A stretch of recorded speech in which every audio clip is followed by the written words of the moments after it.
বাদানো আমি জানি না কার পিছনে মালাকুল মাউত আজরাইল দাঁড়ায় আছে রে, কার জন্য জানি সাদা কাফন প্যাকেট হইয়া এই জামালপুরের গার্মেন্টসের দোকানে চলে আসছে। আমার বন্ধুরে, এরে মুরব্বী বাজান, কার জন্য জানি বাস বাগানের বাসগুলো রেডি হয়ে গেছে, কার জন্য জানি কবরের মাটি বায়না হয়ে গেছে। বাদানা মানুষ মরতে দেরি, মানুষের আয়োজন হইতে কিন্তু বাদান দেরি হয় না। আমি আবু আইয়ুব আনসারী যদি এখন এই মুহূর্তে স্টেডি হার্ট স্ট্রোক করে মারা যায়, বাবাজি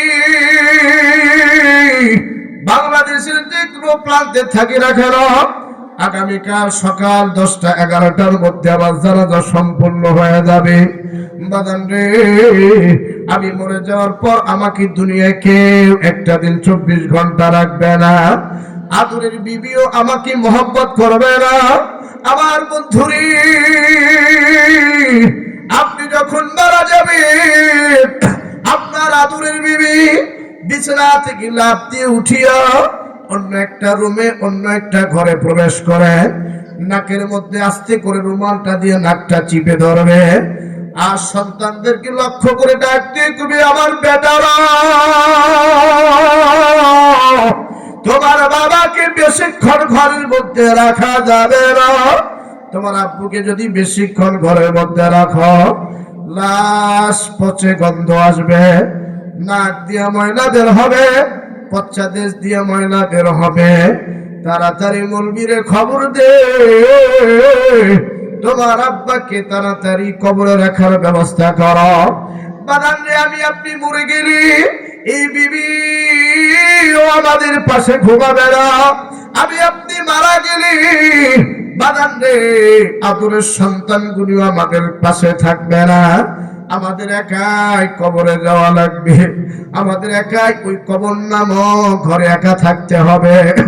বাদাম, আমাদের সন্তানগুলো যদি মালয়েশিয়ায় থাকে, আমাদের সন্তানগুলো যদি সৌদি আরবে থাকে, এই মোবাইলে হোয়াটসঅ্যাপের মাধ্যমে, ইমোর মাধ্যমে তাদের সঙ্গে ভিডিও ফোনে কথা বলা যায়।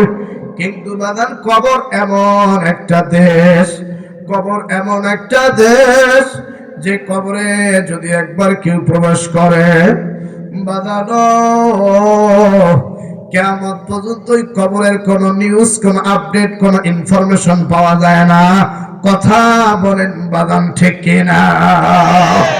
এরে জামালপুরের বাপ ভাইরা রে, কবর প্রতিদিন আমাদেরকে লক্ষ্য করে বাদান একটা কবিতা লিখেছে, কবর প্রতিদিন আমাদেরকে লক্ষ্য করে একটা কবিতা লেখে। এই কবিতা শুনবেন তো? প্রতিদিন কবর আমাদের জন্য একটা গান লেখে, কয় কবর ভালো জায়গা নাই, কবর ভালো জায়গা নয়, আমল সারা কবরেতে আছে শুধু ভয়, কবর ভালো জায়গা নয়, কবর ভালো জায়গা নয়। কথা বলেন ঠিক কিনা? ওরে নামাজ সারা কবরেতে, হরে নামাজ সারা কবরেতে আছে শুধু ভয়, কবর ভালো জায়গা নয়, কবর ভালো জায়গা নয়। কথা বলেন বাজার ঠিক কিনা? ওরে পর্দা সারা কবরেতে, পর্দা সারা কবরেতে আছে শুধু ভয়, কবর ভালো জায়গা নয়, কবর ভালো জায়গা নয়। কথা বলেন ঠিক কিনা? বলেন বাদান, কবর ভালো জায়গা? কবর ভালো জায়গা নয়। কবর বলে যার আমল ভালো, আমি কবর তার জন্য ভালো, যার আমল ভালো না, আমি কবর তার জন্য ভালো না, আমি কবর তার জন্য জাহান্নামের কারখানা, আমি কবর তার জন্য কীট পতঙ্গের কারখানা। যার আমল ভালো না, আমি কবর তার জন্য সাপ বিচ্ছুর কারখানা। কথাটি আমার নাকি কবরে? এই জন্য কবরে গেলে আমার বাইরে দুইটা জিনিস নিয়ে যেতে হবে। কয়টা? আজকের আলোচনার বিষয় হচ্ছে কবরে গেলে দুইটা জিনিস। কয়টা জিনিস? এক নম্বর হলো রাসূলের সুন্নতের ফেরিওয়ালা। কিসের ফেরিওয়ালা? কেউ যদি বাদাম নিয়ে যায়, আমরা তাকে ডেকে, বাদামওয়ালা এদিকে আমার একটু বাদাম দেয়। কথা কয় না। কেউ যদি আপেল কমলা বিক্রি করে তাহলে আমরা কি করে, আপেলওয়ালা ভাই একটু দাঁড়া তো, কথা বলে। যারা সুন্নত মানে আমার আল্লাহ আসমান থেকে ফেরেশতাদেরকে বলে, ওই দেখো সুন্নতের ফেরিওয়ালা যাইতেছে। আল্লাহু আকবার কর না। এই জন্য দুইটা জিনিস লাগবে কবরে গেলে, এক হচ্ছে সুন্নতের ফেরিওয়ালা, দুই নাম্বার আল্লাহর প্রতি ভক্তি, আল্লাহর প্রতি মহব্বত, আল্লাহর প্রতি ভালোবাসা, এবং আল্লাহ যথারীতি যে কাজগুলো আছে এগুলো করা। কথা বলেন ঠিক কিনা? এই দুইটা গুণে গুণান্বিত হবে যারা, কবরে শান্তিতে থাকবে তারা, নচেত আযাবের অন্তর্ভুক্ত হবে। কথা বলেন ঠিক কিনা? আরো জোরে বলেন ঠিক কিনা? নবী আমার মদিনারি বুলবুল, আমার আল্লাহ ভালোবেসে নামটা রাখলেন হাবিবে রাসূল। আরে সেই নবীকে না মানিলে, সেই নবীকে না বুঝিলে থাকবে না ঈমান। আশিকি বিনে কে বুঝিবে, উম্মত বিনে কে বুঝিবে আমার দয়ার নবীর শান। মারহাবা কর। রাহমাতুল লিল আলামিন নবী, রাহমাতুল লিল আলামিন নবী, কোরআনে প্রমাণ। আশিকি বিনে কে বুঝিবে আমার দয়ার নবীর শান। এরে জামালপুরের বন্ধুরে, কেন তুমি নবীর সুন্নত মানবা না? কেন তুমি নবীর সুন্নতের ফেরিওয়ালা হইবা না? ও বাজান, দেখেন দেখেন আমার নবী কেমন নবী, আমার নবী দয়াল নবী। যেই নবীর চেহারার দিকে তাকাইলে বাজান রে, যেই নবীর চেহারার দিকে তাকাইলে আম্মা জান আয়েশা সিদ্দিকা রাদিয়াল্লাহু তাআলা আনহা, বাজান একজন মহিলা মানুষ তার বান্ধবীদের সামনে বয়ান করতেছে, ডাক দিয়ে কই, বান্ধবীরা তোমরা জানো নি আমার নবী কেমন নবী, আমার স্বামী কেমন স্বামী?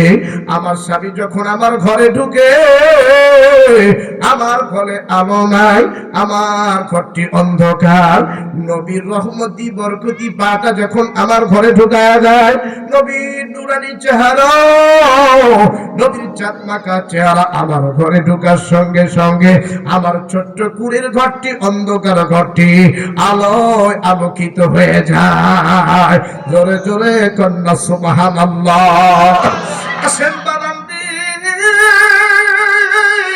কেন নবীর সুন্নাত মানবেন না? কেন নবীজিকে মহব্বত করবেন না?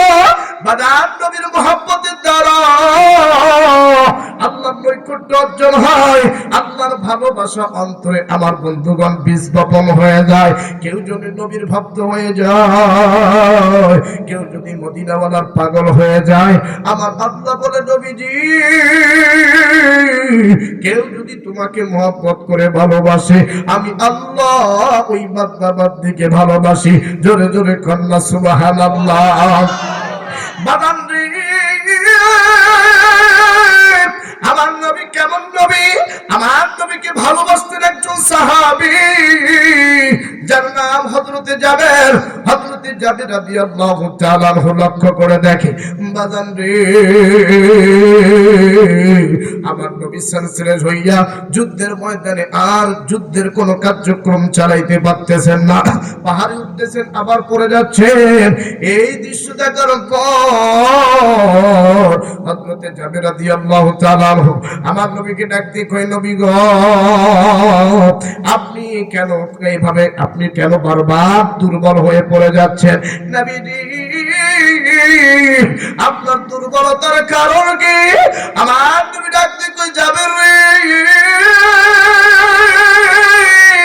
আজ 3 দিন হয়ে গেল আমি নবীর পেটে খানা নাই, আমি নবীর পেটে কোনো খাবার যায় নাই রে যাবে, আমি ক্ষুধার্ত,